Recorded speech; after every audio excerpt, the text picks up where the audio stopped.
मी झोपलोच नाही खुशीनं. माझा मुलगा झाला तर मला खुशी होती, खूप खुशी होती का चला बा सकाळी उठून माझा मुलगा बरोबर. मला मी काय सांगू माझ्या वाईफला.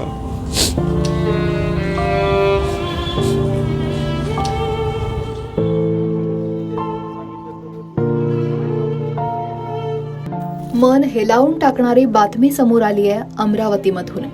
अमरावतीच्या जिल्हा स्त्री रुग्णालयात म्हणजेच डफरीन रुग्णालयात नवजात शिशु अतिदक्षता विभागात अचानक आग लागली. ज्या वॉर्डात अवघ्या काही दिवसांच्या निष्पाप बाळांवर उपचार सुरू होते तिथं अचानक आगीच्या ज्वाळा आणि धुराचे प्रचंड लोट पसरले. ज्यात 3 चिमुकल्यांचा मृत्यू झालाय तर 6 जणांना दुसऱ्या रुग्णालयात हलवण्यात आलंय. आम्ही गरीब आहोत, त्यामुळे खाजगी रुग्णालयाचा खर्च परवडत नाही आणि म्हणून आम्ही सरकारी रुग्णालयात आलो, पण इथं गरीब रुग्णांची किंमत नाही, अशी व्यथा तिथल्या एका वडिलांनी मांडली. माझा मुलगा बरोबर. मला मी काय सांगू माझ्या वाईफला. आम्ही एवढी मेहनत केली, हर महिन्याने सोनोग्राफी केली, मेहनत करू करू करू करू असं झालं आमच्यासोबत. याईनं असं केलं आमच्यासोबत. काय मागत आहे सर? माझा मुलगा चांगला होता सर. मला माझी नॉर्मल डिलिव्हरी झाली, खुशी होती माझ्या वाईफला काही त्रास नाही झाला म्हणून. रेफर केला आहे ना तिथून रेफर केले इथे. मला सकाळी 7 वाजता माहीत पडलं, पण मला डोळ्यासमोर आग लागली म्हणून 3 वाजता मला डोळ्यासमोर आग लागली आहे. मी खाली होतो, त्याचा कल्लाबाजार चालू होता. मी झोपलोच नाही खुशीनं. माझा मुलगा झाला तर मला खुशी होती, खूप खुशी होती का चला बा सकाळी उठून रात्री झाली होती ते हकलून देते बाहेर झोपाले 12च्या नंतर. तर रात्री झाली होती, तिला काही खाल्लं नव्हतं. डिलिव्हरी झाल्यावर तिला केळं वगैरे होते, पण केळं वगैरे तिला चालत नाही. मग मी म्हटलं चाय मग सकाळी चायचं दुकान खोलते, मग चला बा चाय घेऊन जातो म्हटलं, असं सांगितलं. अरे माझ्या वाईफला माहीत बी नाही काय ते कशी करण माहीत नाही.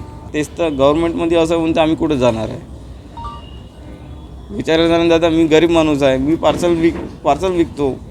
10 रुपये 5 रुपये पार्सल भेटते मध्ये. आम्ही असं सरकारी दवाखान्यात आशेवर येतो आम्ही, आमच्याकडून प्रायव्हेट होत नाही. तर आम्ही असं होते आमच्या लेकराबाईचं. आम्ही गरीब आहे ना, हे आमचं हे आहे ना, असं आहे ना. काय त्यांचं आमचं इम्पॉर्टंट होतं ना. लेकरू इम्पॉर्टंट नाही, ते स्वतःचा जीव इम्पॉर्टंट राहते. त्याला दुसऱ्याचं थोडी राहते. ते दुसरं म्हणजे कचरा समजते ना ते. माझं नाव स्वप्नील किरण बोरगे आहे. ही घटना घडली आहे अमरावतीच्या जिल्हा स्त्री रुग्णालयात. नेहमीप्रमाणे नवजात शिशु कक्षात उपचारासाठी दाखल असलेल्या बाळांची काळजी घेतली जात होती. अनेक लहान बाळं वॉर्मर आणि व्हेंटिलेटरवर होती. अचानक वॉर्डातील एका कोपऱ्यातून धूर निघायला सुरुवात झाली आणि पाहता पाहता या धुरानं संपूर्ण वॉर्ड कव्हर केला. प्राथमिक माहितीनुसार शॉर्ट सर्किटमुळे ही आग लागल्याचा अंदाज व्यक्त केला जातोय. या वॉर्डमध्ये असलेल्या एसी किंवा इलेक्ट्रॉनिक उपकरणांमध्ये स्पार्क झाला आणि ठिणगी उडाल्यानं आग पकडली. व्हेंटिलेटरचा सुद्धा स्फोट झाल्याचं सांगितलं जात आहे. धुराचं प्रमाण इतकं जास्त होतं की तिथल्या उपस्थितांना श्वास घेणंही कठीण होतं. आपल्या निष्पाप बाळांच्या जीवाला धोका निर्माण झाल्याचं पाहून बाहेर थांबलेल्या पालकांनी आणि नातेवाईकांनीही हंबरडा फोडला. घटना घडताच रुग्णालयात प्रचंड गोंधळ उडाला.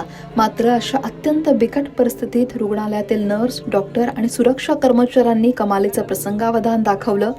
धूर बाहेर जाण्यासाठी कर्मचाऱ्यांनी तात्काळ खिडक्यांच्या काचा फोडल्या आणि स्वतःच्या जीवाची पर्वा न करता डॉक्टरांनी, परिचारकांनी धुरांच्या लोटांमधून जाऊन एका नवजात बाळाला बाहेर काढलं.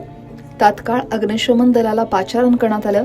अग्निशमन दलाच्या गाड्या घटनास्थळी दाखल झाल्या आणि त्यांनी आगीवर नियंत्रण मिळवण्याचं काम सुरू केलं. पण या दुर्दैवी घटनेत 3 चिमुकल्यांचा मृत्यू झालाय तर 6 चिमुकल्यांना बाजूच्याच रुग्णालयात उपचारासाठी हलवण्यात आलं. पण या घटनेमुळे शासकीय रुग्णालयांमधील सुरक्षेचा प्रश्न पुन्हा एकदा ऐरणीवर आलाय. रुग्णालयाचं फायर ऑडिट वेळेवर झालेलं का? शॉर्ट सर्किट रोखण्यासाठी आवश्यक त्या उपाययोजना केल्या होत्या का? असे अनेक गंभीर प्रश्न आता उपस्थित होत आहेत.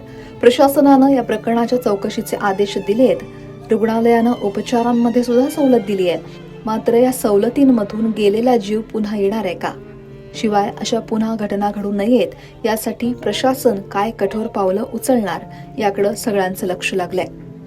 Bureau report, lokmat.com.